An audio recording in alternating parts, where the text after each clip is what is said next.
station. This is Houston. Are you ready for the event?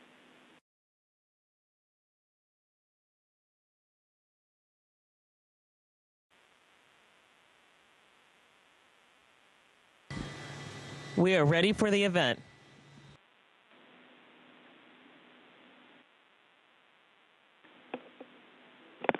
WSYR, this is Mission Control Houston. Please call station for a voice check.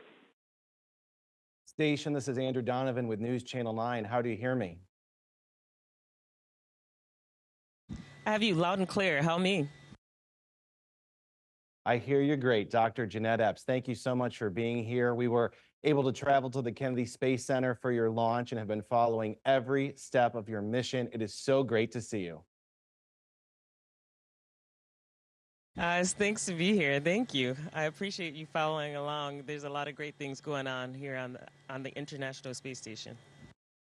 Well, you know, I just heard from one of our meteorologists who brought her family outside in the northern suburbs of Onondaga County to wave at you. So people literally are watching the ISS above. How's everything going up there? It's going really well. I mean, we had a really busy time when we first arrived with having a cargo ship come, and we had one space flight participant visit and just getting things done. And now we have we have a little bit of quiet time, but not much, because hopefully soon we'll have the Boeing Starliner folks join us. And then my colleagues will conduct several spacewalks. So it's going to be a very busy June. Are you able to pay any attention to all of the pride beaming from Central New York, pride in you and your accomplishments? I'm flattered and I'm beyond honored. You know, growing up in Syracuse, we had a lot of support for my twin sister and me, and it is so appreciated. And if this is one way that I can give back, just to tell people what's going on here, and that if this little girl from south side of Syracuse can be here, you can do it too. What stands out to you about all of the response and celebration from back at home?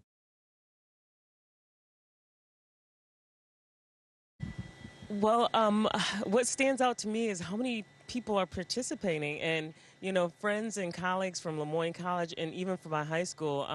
My friend Hillary Hunter and one gentleman that he sat behind me in calculus in high school, Mike Pachenko, who is a part of the Syracuse School District. You know, it's been amazing reconnecting and chatting with people from my childhood, high school, and undergrad, and I'm just flattered, and I'm glad that they remember me and that they're being a part of this. What was it like to do a conversation with students from the Syracuse City School District and Lemoyne College? I know they got to submit some videos and you got to answer and they got to watch you live on television, just like this from the ISS. Well, it was amazing, mainly because, you know, Lemoyne College has been very, you know, since I joined the astronaut corps, they've been very critical in helping me get to this point right now. And so I was really flattered and a little emotional because, you know, it takes me back to the time when I was a kid and not knowing how to get from point A to B. And I realized that there are a lot of people who really helped me and are helping me now. So it was quite emotional, and you know, I'm very grateful for that. Well, you say points A to B. I'm not sure what the ISS is, points A through whatever. That's maybe beyond Z, you know, A to the ISS. You mentioned that you're a little girl of color from the South Side who grew up and went to space. You talk about inspiring others to do that, but you did that. You should celebrate. And I just wonder how you're able to celebrate yourself. Well, you know, being here is one way to celebrate, and that has been great. And the other thing that helps me kind of like really put this into perspective is when I share my story with other people and how much they identify with it. And then they're inspired to do something else. Maybe not go to space, but to do something, you know, else in their life, dream big at least. You know, they don't know where they'll end up. They may end up in the stars like me, but they may end up just doing something great. You've prepped for years, but is there something about space that you didn't expect? What surprised you most once you were up there?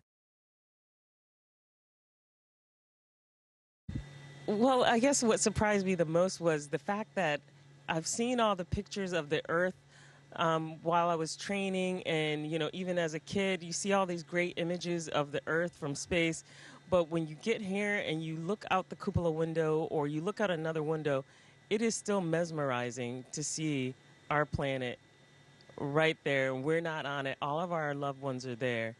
But it still mesmerizes me to this day after over 80 days of being here, still looking out the window and just seeing the planet from this perspective is jaw dropping.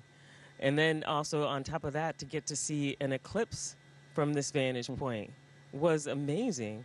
So, there's still a lot of wonder and awe to see here. And I don't think you ever truly get used to it. I'm just trying to make sure I take it all in so that when I'm back on Earth, I can remember that feeling. Speaking of Earth, are you in touch with anybody back at home? How do you communicate?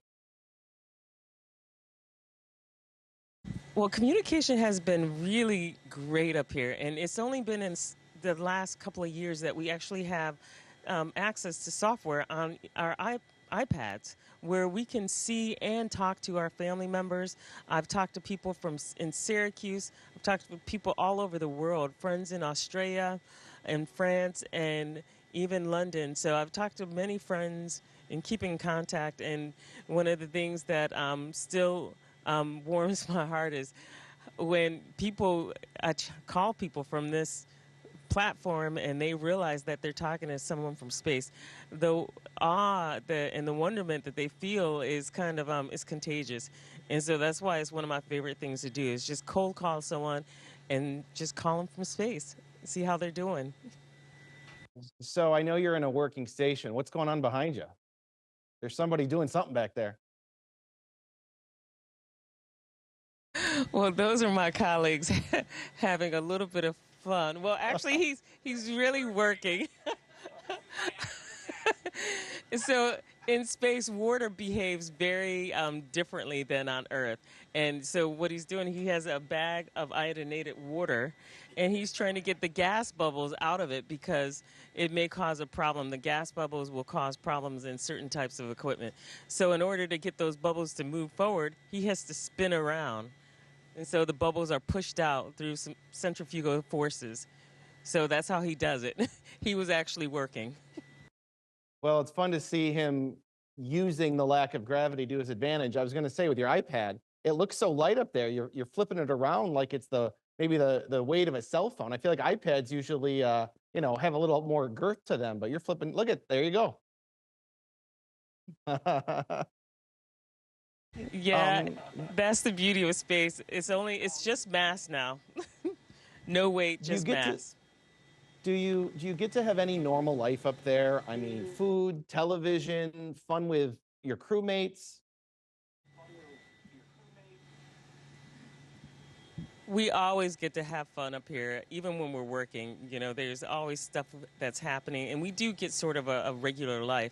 Like this past weekend, we had the weekend off, and you could do whatever you want.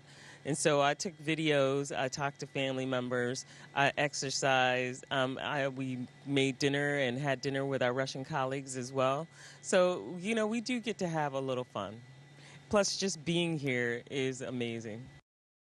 Yeah, I bet. What are you in right now? What's all that around you? Well, in a few weeks, we're going to have an EVA, and this is the robotics workstation that we would work from in order to do that. We have several monitors, we have hand controllers, a rotational controller as well, and we would monitor the spacewalk from here, while one of our colleagues will get into a foot restraint on the arm, and we'll move them around using the Canadian robotic arm. And so we have a lot of different equipment here that we use when we have an EVA or when we have a track and capture. In different situations, we'll use it. But as you can see, the space station is a working station. We've got wires everywhere. We got inverters. We've got power GFCI cables. We've got a rad detector. We've got all kind of things. It's a real working station 24 hours a day, 7 days a week. Well, speaking of all the work you do up there, I know you have a bunch of colleagues with you. You're going to introduce us to one of your crewmates, Tracy Dyson, I think, is standing by to join the conversation. Do you want to bring her in? Oh, definitely. Tracy and I have been having a lot of fun up here. You know, we've spent several nights around the dinner table just laughing our heads off of stuff that we see happen. And it is my pleasure to introduce Dr. Tracy Dyson. Tracy, it's Andrew Donovan Howdy, at News nice to Channel be 9 in here and Syracuse. fun to do nice, this. nice to see you. Yeah, we're talking to you from Jeanette's hometown in Syracuse. I know this isn't your first flight, but how's your journey been celebrated by your hometown? You're from the Los Angeles area, right? Yeah, I grew up in the Southern California area, and all of my education from kindergarten all the way through postdoc has been in that state. And I'd have to say the response, even though this isn't my first flight, it's been a real supportive level of enthusiasm, and I'm very proud to represent the schools and the organizations that have helped play a role in getting me this far.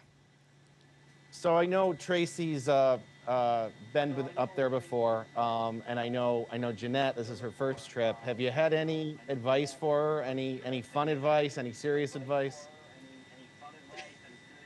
She's saying yes.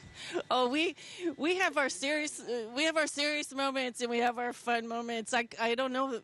I think Jeanette, not to put her on the spot, probably could tell you more advice. I'm always talking, so I I don't know if I could pluck anything. But we were doing an activity just the other day together, and I won't explain what it was, but we had this one part, and it was floating. We just decided to stick it above our head while we were doing it, to stow it there. And my advice to her was to keep a scan on it, to keep looking at it. I also offered up a method of the ditty bag, this mesh bag thing that I use all the time, and I Velcro it to my pants, and it's got a drawstring, and it's one of the niftiest things on orbit, and it keeps things from floating away. I was very enthusiastic about it. I don't know, Jeanette, what would you feel about it? Well, you got to realize one of the biggest problems that we have up here are things floating away. So you'll work on something, and all of a sudden you turn around, it's gone. So having these little tricks and tips really come in handy, big time. I will say I'm a little nervous watching your iPad flow around, but that's space. You guys know what you're doing up there without gravity. I'm wondering how your different backgrounds contribute to a partnership of the projects. I know, chemistry, physics. How do all of those specialties come in to do all the work that you're doing? Well, it's I'll let Jeanette pipe in, but from my experience, our backgrounds in science, in the specific disciplines that we did our work in, it was really the process that we had to go through to get where we are. Especially with the PhD, all the qualifying exams and in-depth research, it really just kind of formed you as a thinker, as an observer, most of all, a tinkerer. And so a lot of the skills that we developed in pursuing those degrees and understanding those disciplines really just contributed to our ability. It's an expression here of the work that we do. And so the amount of physics and chemistry that Jeanette and I actually get to do on a daily basis is not as grand as you might think. We actually are more like wrench monkeys on a daily basis and putting our lab skills to work. Oh, yeah. I don't know. What do you think? No, she's right. And so, we are the hands and the eyes of the researchers back on Earth. And so what we do is having that background actually helps us to understand the research that we're going to help with and help it to move it along more properly. I can only imagine if someone comes up and they have never seen a PCR or some of the equipment that we use, how, there's so many questions they would have. But, just having that background information on what you're doing really helps the research proceed in a not just a normal way, but a better way, and help to get the results that the researchers need on the ground.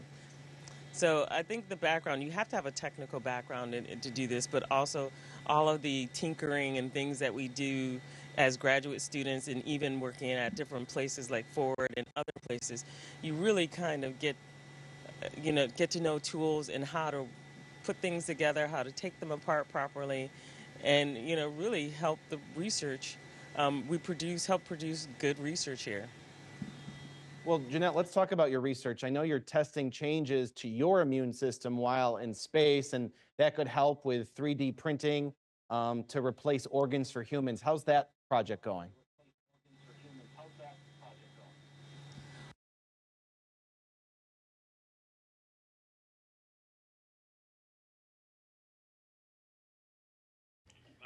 Station, your mic is off.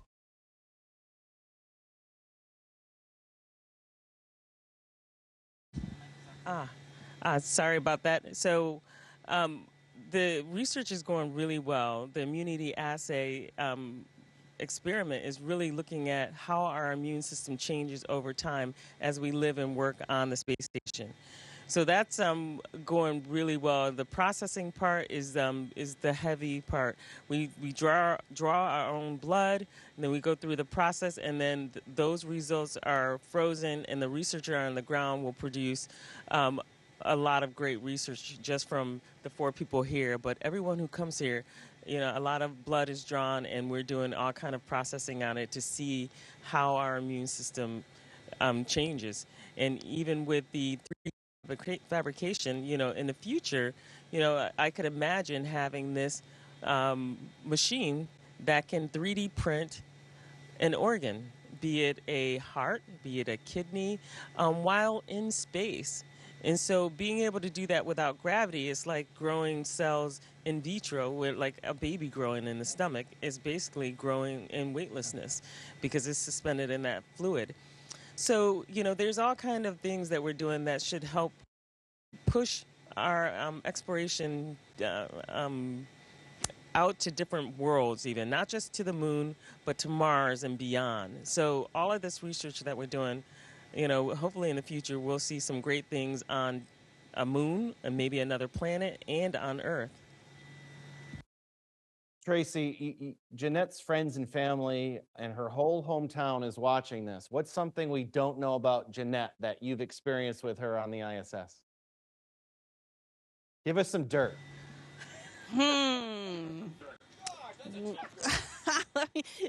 I might need to solicit help from my other crewmates. Let me see here.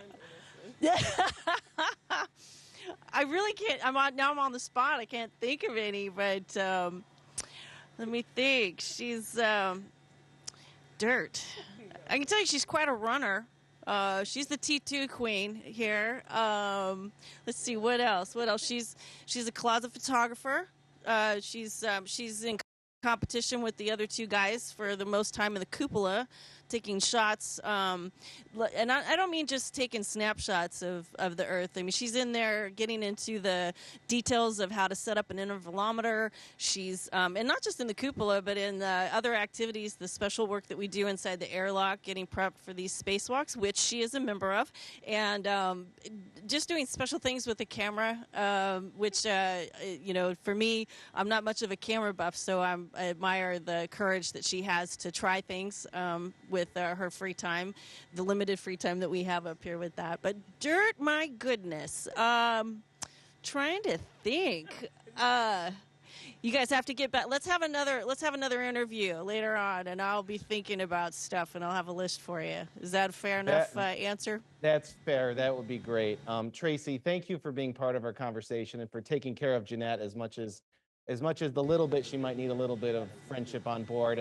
And Jeanette, on behalf of everyone in your hometown, we are proud of you. We're rooting for you. We're literally watching you up in space, and we get to see you floating around, having fun, and doing serious work through different channels like this. So thank you for making time for your hometown. We wish you all the best on your continued mission, and we'll talk to you soon. Thank you, sir, and thank you, and hello to everyone back home. Thanks for watching, and keep watching, and I hope that at some point I'll get back and we can do another interview together. So thanks, you guys. We can't wait to talk again. We can't wait to see you back in Syracuse soon. Be well. Be safe.